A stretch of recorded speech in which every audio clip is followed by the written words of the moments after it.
Indonesia sebagai negara kedua penyumbang sampah plastik di laut kayak gitu. Itu di laut gitu, belum di darat penghasil keempat dan segala macam. Oh, plastik ini ternyata bisa loh ditambahkan dengan kitosan gitu. Nah, terus kitosan ini dari apa gitu? Kita diskusi-diskusi dan alhamdulillah, oh kulit udang bisa loh potensi di NTB juga, dan salah satu hasil pertanian yang ada di NTB juga kayak gitu. Dan beranjak lah pembuatan filamen yang hasil output campuran plastik dan ketosan, yaitu filamen. Kita buatnya itu di Malang, memiliki keunggulan transparan, tahan terhadap air, memiliki kekuatan tarik yang cukup kuat, sehingga kita kombinasikan dengan kitosan, alhamdulillah bisa 2 kali lipat lebih kuat dari standar yang ada. Assalamualaikum warahmatullahi wabarakatuh. Waalaikumsalam warahmatullahi wabarakatuh. Halo teman-teman semua, kembali lagi di Kalibratif, ruang eksplorasi kreativitas mahasiswa.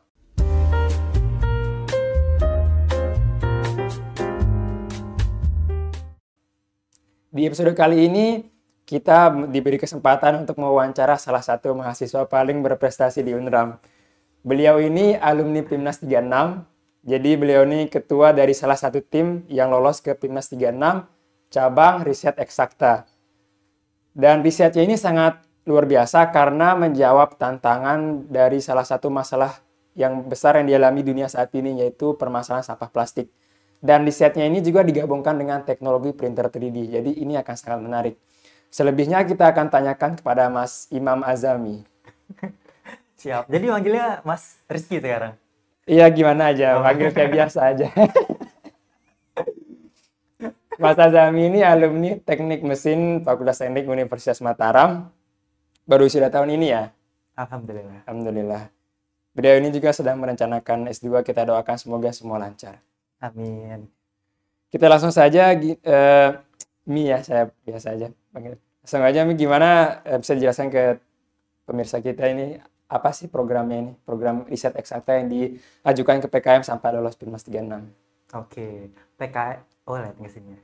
Oke, PKM RE ini salah satu bidang PKM yang ada di 8 bidang PKM seperti yang teman-teman ketahui, dan bergerak di bidang riset eksakta. Jadi udah ada kata kuncinya, udah jelas banget riset gitu. Jadi output dari riset ini menghasilkan sebuah artikel dari sebuah penelitian. Nah, jadi alhamdulillah berkesempatan bisa ngambil RE ini, di mana udah mempersiapkan dari semester 5 sebelumnya. Di mana rencananya itu jadi TA dulu. Prepare jadi TA, tapi qadarullah berjalannya waktu, ya itu jadi karya Mawapres, terus dapat kesempatan hingga di akhir semester bisa menghadirkan atau merealisasikan ide tersebut gitu. Jadi alhamdulillah dapat dana, dan alhamdulillah punya teman-teman kolaboratif yang ya sama kayak gini ya, kalibratif teman-teman. Jadi kayak benar-benar kita kerjasamanya tuh enak banget gitu. Udah bagi-bagi job segala macam, jadi clear gitu. Nah, untuk ide kita sendiri, kita mengangkat ya seperti yang disampaikan tadi, masalah sampah plastik gitu. Dimana ini udah kayak familiar banget gitu. Sampai dulu tuh merinding banget ngeliat masalah plastik itu, dimana Indonesia sebagai negara kedua penyumbang sampah plastik di laut kayak gitu. Itu di laut gitu, belum di darat penghasil keempat dan segala macam. Dan mayoritas kita sebagai Indonesia tuh sangat acuh tak acuh terhadap masalah tersebut gitu. Nah, sehingga itu kami hadir untuk menghasilkan sebuah solusi terhadap permasalahan tersebut dari masalah sampah plastik. Nah, selain dari sampah plastik, kita kolaborasi juga nih sama teman-teman dari kimia. Nah, teman-teman dari kimia ini kita diskusi nih di bidang material kan, karena riset kita tentang material, kita diskusi gini, oh plastik ini ternyata bisa loh ditambahkan dengan kitosan gitu. Nah, terus kitosan ini dari apa gitu? Kita diskusi-diskusi, dan alhamdulillah, oh kulit udang bisa loh potensi di NTB juga, dan salah satu hasil pertanian yang ada di NTB juga kayak gitu. Jadi kita angkat, ya udah gas hingga akhirnya ya demikianlah dramatisnya buat kitosan di lab tuh sangat-sangat merasakan, karena notabene kita dari tiga-tiganya kan dari teknik, duanya dari kimia. Kita merasakan atmosfernya anak kimia tuh beda banget dengan teknik. Dimana kalau teknik ya seperti teman-teman kita ya agak barbar gitu lah kayak gitu. Tapi kalau di MIPA tuh ya nggak boleh ribut, ada aturan-aturan demikian, sehingga kita harus menyesuaikan sama budaya yang di MIPA kayak gitu. Itu seru banget sih waktu kita buat kitosan, dan beranjak lah pembuatan filamen yang hasil output campuran plastik dan kitosan, yaitu filamen. Kita buatnya itu di Malang. Jadi alhamdulillah kesempatan di sana, qadarullah waktu itu ada kesempatan pergi ke Malang juga, ada suatu kegiatan. Nah, terus selesai dari kegiatan langsung nge-lab di Universitas Negeri Malang waktu itu selama 3 pekan nge-labnya di sana. Itu punya masalah lagi. Dimana dari filamen ini sendiri, dari jurnal-jurnal yang sudah kita baca masih ada problematika yang terjadi dari temperatur suhu, dari kombinasi, dari pencampuran, dari jenis segala macam, masih banyak banget PR-PR dari penelitian ini. Jadi saat kita mengaplikatifkan pada sebuah mesin yang namanya extruder untuk mencampurkannya, itu trial dan error dan segala macam itu terjadi gitu. Sampai kita tuh up and down, diskusi-diskusi lagi gitu. Kadang waktu itu lagi bermasalah lagi, handphonenya tiba-tiba kereset kayak gitu. Jadi bener-bener kayak komunikasinya tuh kayak lost kontak 1 pekan. Terus kayak ya udah cuma bisa berpasrah pada laptop, mencari segala macam. Dan alhamdulillah ada alternatif, bisa menghubungi tim-tim waktu itu lagi di Malang, terus menghubungi secara online dan kita diskusi, oh ada masalahnya kayak gini, ada saran lagi nggak ini. Kita benar-benar berdiskusi dan keterlibatan dosen pendamping sangat luar biasa sih, memberikan kita masukan. Belum lagi dosen-dosen yang ada di Universitas Negeri Malang itu mensupport banget kayak gitu. Oh coba lagi kayak gini, oh kayak gini lagi, oh dulu pernah ada penelitian kayak gini. Itu bener-bener kayak insight-insight kita tuh tergugahkan banget kayak gitu, hingga alhamdulillah bisalah terjadinya filamen printer 3D. Luar biasa nih teman-teman, kisahnya ini, perjalanannya sangat-sangat, pengalamannya ini sangat luar biasa ya, perjuangannya luar biasa. Saya ingin kembali ke poin-poin tadi. Berarti ini ide filamen printer ini dari semester 5. Nah, yang awal ketemu itu masalah sampah atau masalah filamen? Oke, pertama tuh sampah sih. Sampah. Sampah sebagai material. Selanjutnya ini bisa jadi apa sih kayak gitu. Nah, waktu itu lagi berkembangnya teknologi printer 3D gitu. Dan diskusi sama kakak tingkat waktu itu. Oh, tau nggak sih sekarang lagi ada perkembangan nih. Tapi di Lombok tuh belum ada nih printer 3D di era semester 5 tuh ya. Waktu itu belum ada kayak gitu. Terus diskusi gitu. Oh, ini kayaknya bakal berkembang nih ke depan kayak gitu. Dan ngeliat lagi informasi di jurnal, di teman-teman bisa lihat di YouTube juga, itu banyak banget filamen dibuat plastiknya demikian gitu. Tapi disitulah kita hadir, memberikan sebuah inovatif di mana plastik tuh bisa ditambahkan juga loh dengan unsur-unsur lainnya juga, sehingga menjadi sebuah material yang lebih kuat, lebih kokoh gitu. Saya tadi tertarik dengan masalah Indonesia itu penyumbang sampah kedua. Kemarin kita mewawancarai salah satu narasumber yang membuat desain aplikasi pengolahan sampah makanan. Ternyata Indonesia juga peringkat kedua di dunia penyumbang sampah makanan. Sampah plastik. Iya, sampah plastik kedua, ternyata sampah makanan juga kedua. Sama-sama kedua juga. Iya, sama-sama kedua juga. Kemudian ini yang saya penasaran juga, filamen itu sama dengan tinta atau beda?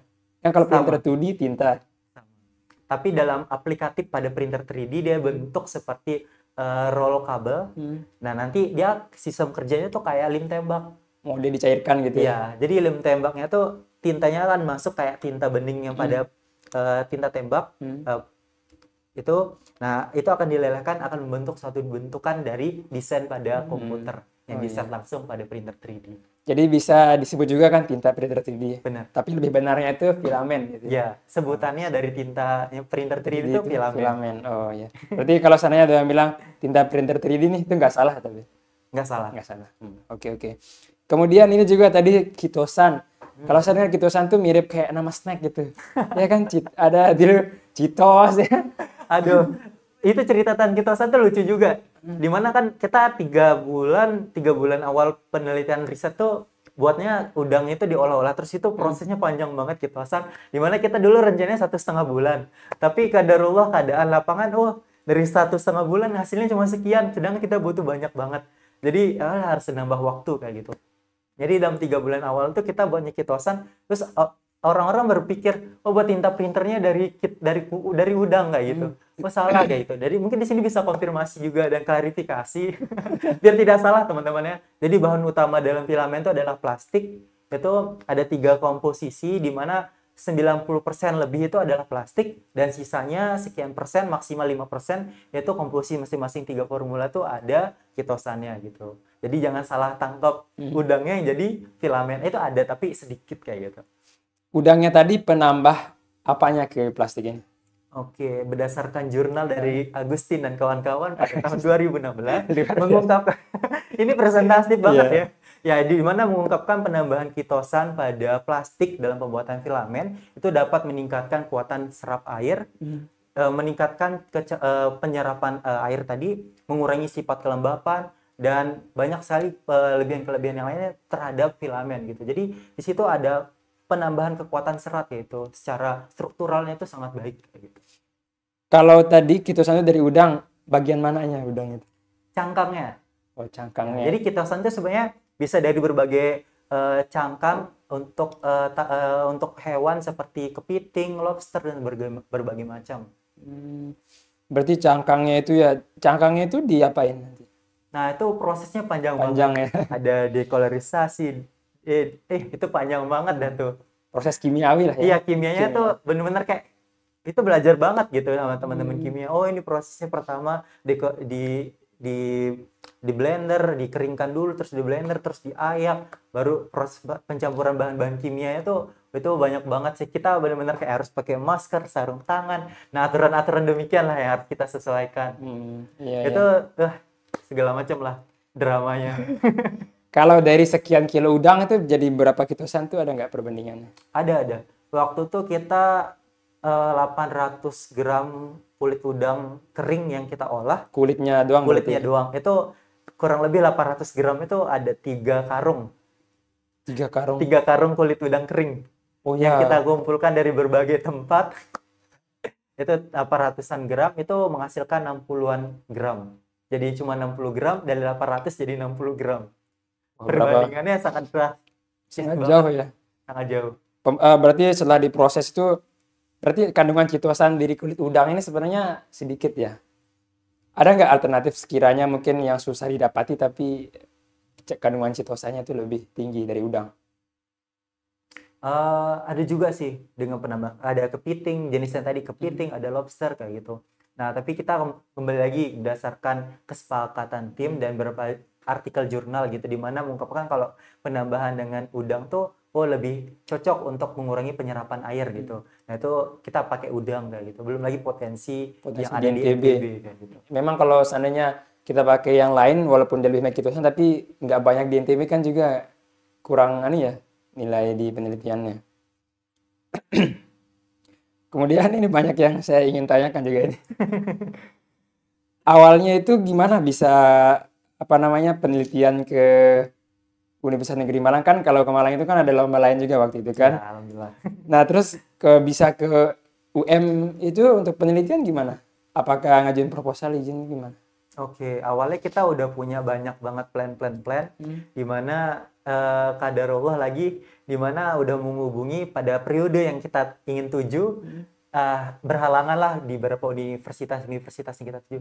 Itu kita ngechat se-Indonesia tuh, himpunan, alhamdulillah ada kan dari himpunan mesinnya, itu menghubungi mesinnya juga, terus nge-DM berbagai teman-teman di universitas juga, nanya ada nggak alat ekstruder untuk mencampurkannya gitu. Kita tanya-tanya, dan kita udah punya berapa lisan tempat ya gitu, dan salah satunya di UM itu. Dan kadarullah karena berdekatan momennya akan ke Malang dan mau nguji juga, yaudah sini sekalian kita tak bawa aja gitu, karena sendiri. Jadi karena berangkat lomba sendiri dalam tim itu, jadi berangkat sendiri. Dan waktu itu adik-adik ya pada kuliah kan, masih pada kuliah, jadi tak suruh fokus kuliah dan melaksanakan beberapa kegiatan yang ada di sana, buat konten dan segala macam.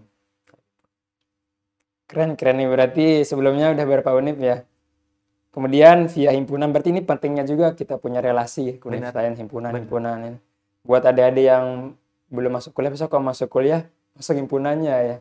Jadi akan lebih banyak benefitnya.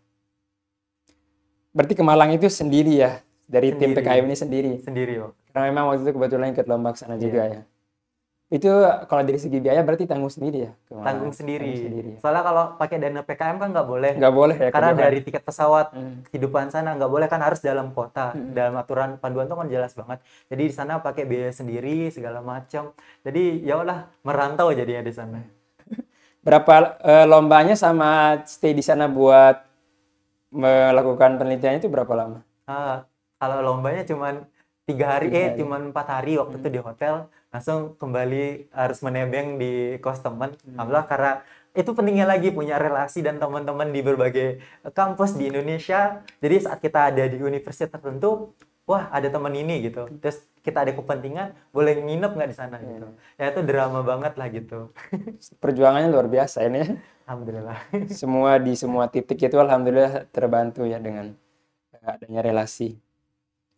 Kalau mesin-mesinnya tadi apa aja nih yang dibutuhin di penelitian ini? Untuk mesin ini alatnya langsung sih, extruder itu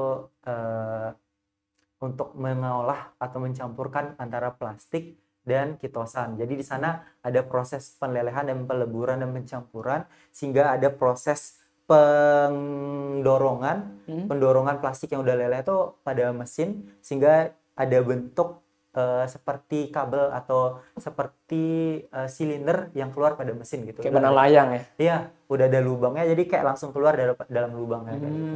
Kayak secara singkat dia dicetak lah ya. Filamen itu? Untuk cetak sih enggak sih gitu. Karena sifatnya tuh karena dia udah leleh, pada pipa tabung diameter tuh kan karena didorong, terus ada lubang sedikit. Nah jadi karena dorongannya tuh ada lubang juga kan, dia keluar dari Kebentuk sana. sendiri. Nah langsung kebentuk sendiri gitu. Setelah dari mesin itu sudah bisa dipakai langsung? Sudah bisa. Iya. Kalau jenis plastiknya sendiri, saya ingat di presentasinya dulu tuh bukan plastik sembarangan ya, ada jenisnya ya? Bener, jadi kita menggunakan jenis PET, polyethylene terephthalate. Itu kalau teman-teman minum kemasan botol, terus ada segitiga angka 1, nah itu namanya PET. Itu jenis plastik yang sangat-sangat itu seperti tadi, berpotensi banget gitu. Dimana kalau tidak didaur ulang, kalau cuma dibuang-buang terus jadi masalah, ya udah kita olah aja kayak gitu. Dan kalau pada umumnya biasanya filamen tuh berjenis PLA namanya, polilaktat kayak gitu. Nah tapi polilaktat ini bagus sebenarnya dari pati jagung gitu, tapi harganya mahal, terus cepat rusak, tidak tahan kalau ditarik segala macam itu cepat rusak kayak gitu. Nah itu adalah kekurangan dari material tersebut gitu, PLA gitu. Sehingga kita menghadirkan PET tersebut memiliki keunggulan di mana memiliki keunggulan transparan, tahan terhadap air, memiliki kekuatan tarik yang cukup kuat sehingga kita kombinasikan dengan kitosan, alhamdulillah bisa 2 kali lipat lebih kuat dari standar yang ada. Luar biasa. Tepuk tangan dulu, mana rekan studio? Alhamdulillah. Rekan studionya. Tadi jenis plastiknya itu PET ya? Benar. Di botol minuman yang segitiga ada tanda angka 1. Ada angka lain berarti selain angka 1? Banyak sekali, sampai 7. Bahkan ini ya, informasi juga, sekarang udah beredar banget yang galon-galon tuh biasanya pada dewasa ini kan segitiga angka 7. Dan itu punya masalah mengandung BPA. Oh, yang BPA itu. Ya benar, mengandung BPA dan direkomendasikan berapa galon mineral sekarang kan udah beralih ke PET. Yang agak transparan, benar. Nah, jadi itu satu potensi juga di mana ke depan tuh PET akan dimanfaatkan lebih banyak lagi kayak gitu. Iya. Pantas kalau saya beli air galon tuh ada yang lebih buram, ada yang lebih bening. Nah, itu salah satu ciri-cirinya juga. Jadi kalau yang PET itu lebih bening. Transparan kayak gitu. Nah, kalau agak buram-buram, nah itu udah salah satu segitiga angka 7. Oh, berarti itu yang masih pakai BPA yang buram-buram itu ya? Mengandung BPA. BPA. Oke. Berarti tadi kita tahu alasannya memilih PET ini karena dia lebih kuat, lebih daya tariknya itu lebih kuat ya, dan transparan juga. Kalau filamen yang beredar sekarang di pasaran ini terbuat dari apa aja biasanya? PLA. PLA aja? Ya, banyak sih dari jenis-jenis yang lain. Cuman sudah kita amati ternyata setiap material itu memiliki kekurangan tersendiri gitu. Salah satunya tuh masalahnya harganya yang relatif lebih mahal kayak gitu.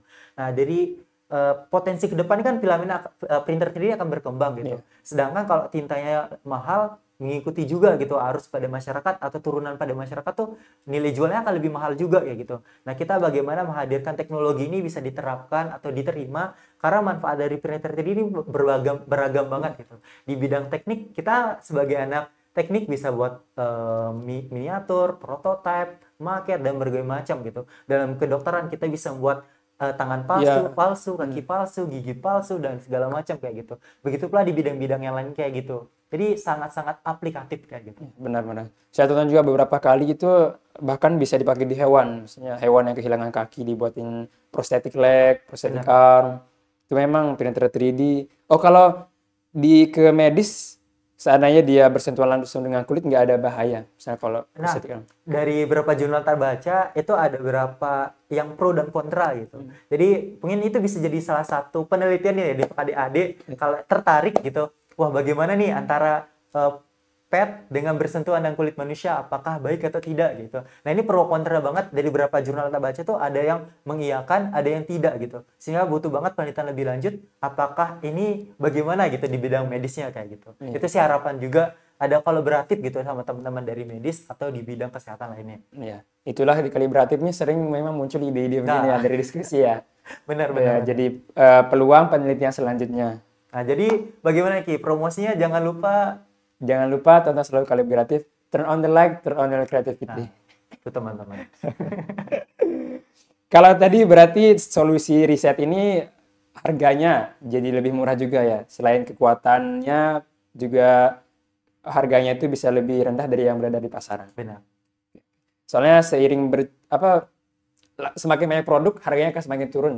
Semakin banyak printer 3D, mungkin nanti ke depan printer 3D akan lebih murah. Tapi kalau tintanya tetap mahal, kita juga perlu solusi memurahkan juga kan. Kalau dosen pembimbingnya tadi siapa? Prof. Nafsmi.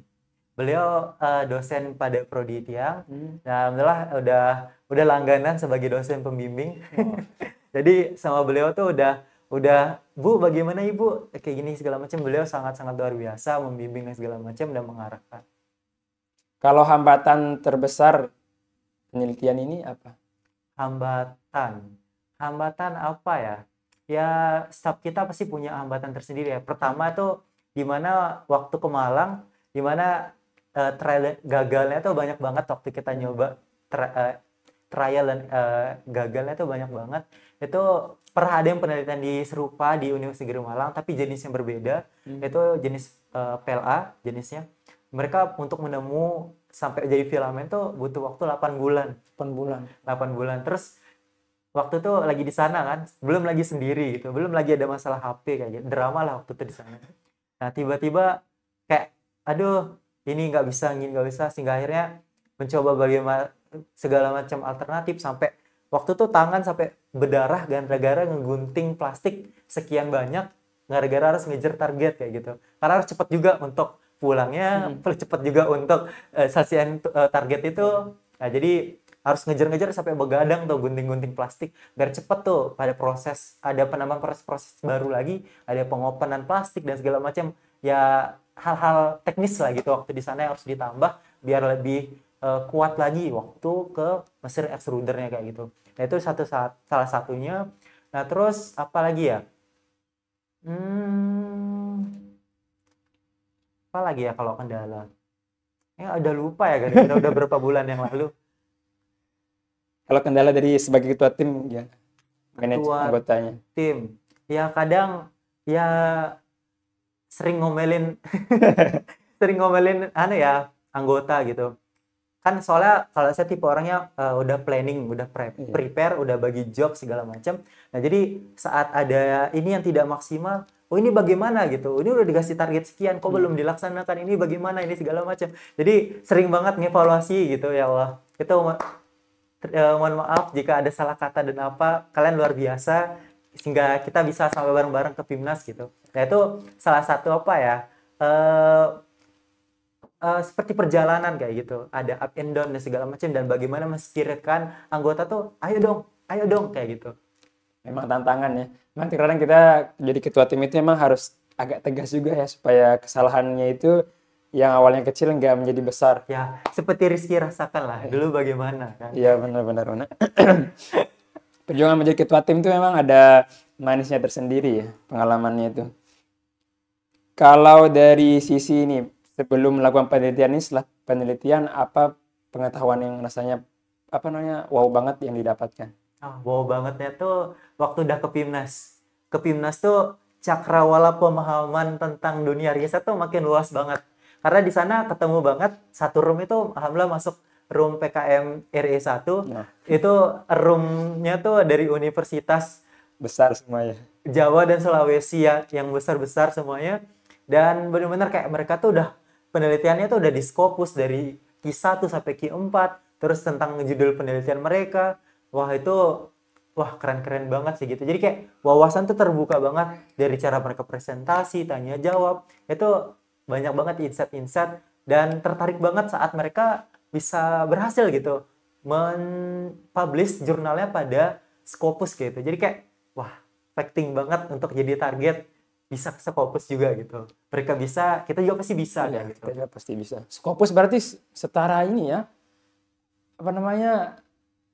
Skripsinya magister itu pas? Ya, yang internasional. Iya. Ya, upload jurnalnya pada skala internasional. Berarti kayak kalau di S2 nih nggak perlu ini lagi, nggak perlu tesis lagi. Nah, kurang tahu ya, belum tahu loh, belum mengalami. Kalau Scopus itu lebih tinggi pada Sinta 2 atau gimana? Sinta tuh yang skala Iya, nasional. nasional. Nah, Scopus tuh yang skala internasional. Kalau saya dibandingin itu bisa dibandingin nggak Scopus sama Sinta 2? Atau emang Scopus beda? lebih tinggi, tapi tergantung lagi. Soalnya ada yang berakreditasi, ada yang tidak gitu. Kalau berakreditasi tentu saja lebih unggul gitu, karena udah bereputasi dan skala internasional. Nah, kalau nasional kan lingkupnya lebih sempit lagi kayak gitu. Soalnya di MTI ini kalau berhasil dapet Sinta 2 nggak perlu tesis Oh, di MTI di Unram. Berarti jadi pengetahuannya itu pasti ada ya. Di PIMNAS itu memang kalau dari pengalaman saya juga itu sangat-sangat luar biasa ya universitas. Apalagi di room nggak semua room sih. Semua room itu luar biasa. Semua room itu luar biasa. Ini motivasi juga buat teman-teman yang ikut PKM semangat mengejar PIMNAS karena di sana itu pengalamannya memang luar biasa ya, pengetahuannya. Cuma saya kemarin rada introvert jadi malu minta kontak teman-teman di sana. Kalau Zami gimana? ya alhamdulillah waktu itu saling kenal-kenalan, karena alhamdulillah di room tuh itu hampir setengahnya tuh udah tak kenal. Kok bisa? Ya karena udah temen lomba, ada temen, Oh. bahkan di sana ada temen waktu di Malang itu nemenin penelitian di sana. Kita satu room dan seangkatan, sama-sama sering punya ambisi kayak bagaimana nih perkembangan riset segala macam. Ya jadi ada teman lah dari berbagai universitas, terus satu room tuh masuk teman-temannya tuh udah dikenal gitu, udah tahu mereka pengalaman PIMNAS tahun kemarin udah ada, terus ya pengalaman segala macam ini udah ada. Jadi kaget tiba-tiba waktu pembagian roomnya tuh seru sama mereka gitu. Waktu presentasi ya Masya Allah gitu. Insya Allah ya, presentasi universitas kita perlu mencontoh ya. Ya, dan alhamdulillah juga yang teman-teman yang belum dikenal sana saling tukeran IG sih gitu, saling follow-followan gitu. Ya jadi ya seru sih banget bisa menjalin silaturahmi dan berteman lagi berbagai universitas ya gitu. Luar biasa. Apalagi temannya ini memang sama-sama ambisi ya, berambisi melakukan riset. Kalau seandainya riset ini mau dikomersilkan ya, ini kira-kira tantangannya apa? Tantangannya tuh alat sih. Nah kan alatnya tuh yang paling terdekat dari Pulau Lombok ada di Malang, yang terdekat gitu. Malang dan Jember paling dekat gitu. Jadi tantangannya waktu itu pernah diskusi sama Brida, Pak kapan sih ada alat extruder ini gitu, biar benar-benar aplikatif gitu. Plastiknya tuh nggak sekedar kayak dikirim-kirim ke Jawa gitu-gitu segala macam gitu. Dan mereka masih ada wacana juga untuk demikian, dan nunggu banget sih itu direalisasikan di Brida juga dan bisa berkolaborasi lagi kayak gitu. Kalau peluang penelitian selanjutnya masih ada dari ide yang ini? Masih banyak banget, karena itu pun kita ini nambah lagi pemahaman waktu di sana. Saat satu sampel, satu material kita sudah temukan kekuatannya itu sangat unggul, kita dapat menguji berbagai pengujian-pengujian lainnya.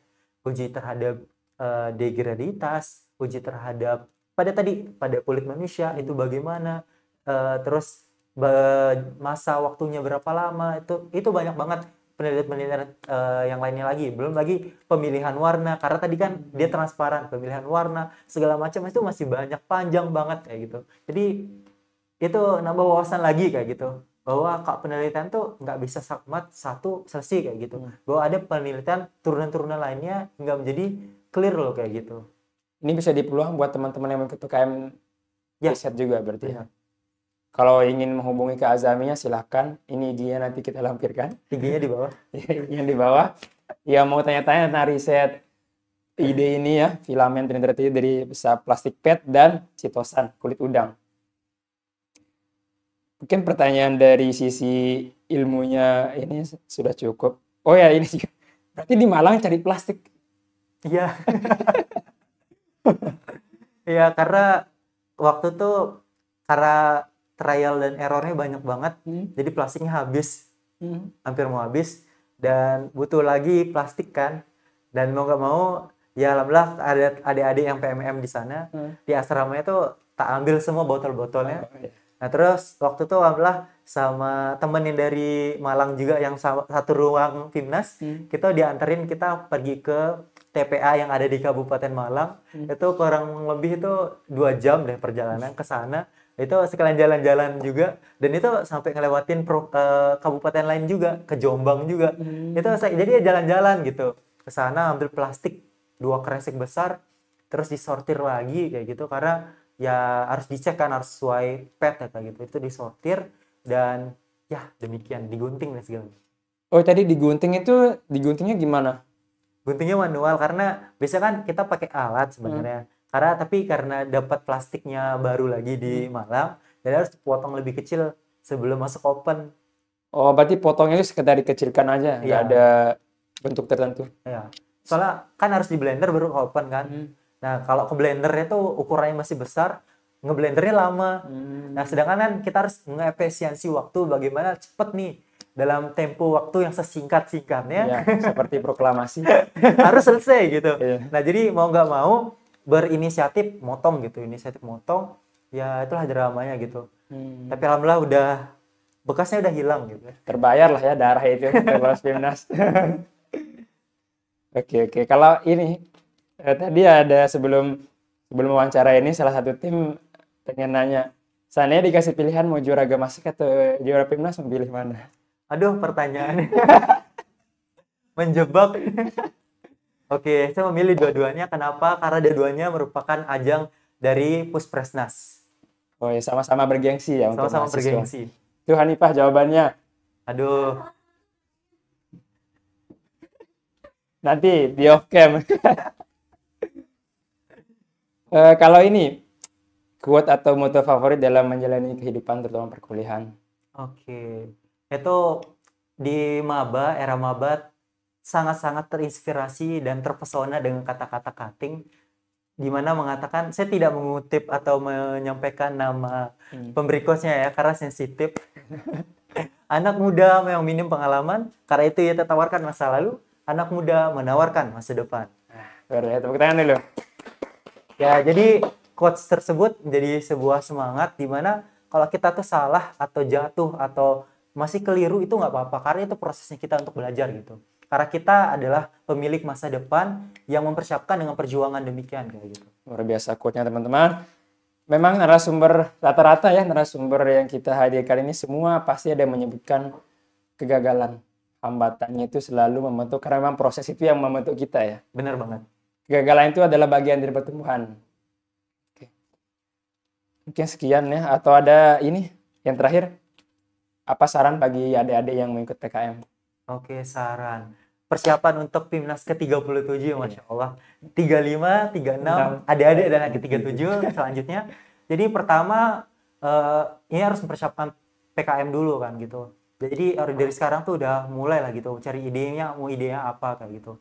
Selanjutnya harus peka banget sama panduan. Karena mau nggak mau, kalian itu adalah kitabnya kalian gitu. Mau lolos pendanaan, mau ke Pimnas, pertama tuh harus paham panduan gitu. Selanjutnya substansi sih gitu. Ide kalian tuh harus ada keterbaruannya, ada uniknya segala macam, sehingga Dewan Juri tuh mau mention loh gitu karya kalian, oh unik, mau lo nih didanai gitu. Selanjutnya udah didanai, terus hasilnya yang kalian lakukan saat pendanaan bagus, yaudah kalian akan diundang ke Pimnas kayak gitu, demikian. Jadi sebenarnya simple, tapi intinya panduannya tuh benar-benar dipahami dan dijalankan dengan semaksimal mungkin. Ya. Intinya di panduan teman-teman ya. Kita juga nggak bisa asal inovasi di Pimnas itu ya, set, harus sesuai panduan juga. Benar. Soalnya kalau terlalu inovasi karena merembet ke PKM lain. Ya kan, kalau PM terlalu semangat, malah ke profit jadi PI, akhirnya gagal. Jadi harus benar-benar paham banget kata kunci dalam setiap PKM tuh, PKMRI maunya apa? Oh, riset. Risetnya itu bagaimana sih? Oh, ada keterbaruan. Oh, jurnalnya harus 5 tahun terakhir. Jadi kata-kata kunci tersebut lah harus kita perhatikan banget. Begitu pula di DPM juga kan. Nggak boleh ada keuntungan, benefit ke mitra segala macam. Jadi harus diperhatikan banget sih kata kunci atau keyword tersebut kayak gitu. Benar-benar harus di dalam panduan itu yang nggak boleh kurang, nggak boleh lebih juga. Kalau bisa dibedah tuh. Ini ya teman-teman, luar biasa pengalaman dan ilmu dari Kak Azami. Mungkin sekian dari sesi kali, atau ingin sampaikan lagi? Cukup. Cukup. Nanti kita lanjut ngobrol habis ini. Sekian teman-teman pengalaman dari Kak Azami. Semoga semua bisa termotivasi untuk terus melakukan riset, bisa semangat terus menghadapi semua Amin. tantangan yang dihadapi di perkuliahan atau di perlombaan-perlombaan lain. Sekian episode Kalibratif kali ini. Saya Rizky pamit undur diri. Assalamualaikum warahmatullahi wabarakatuh.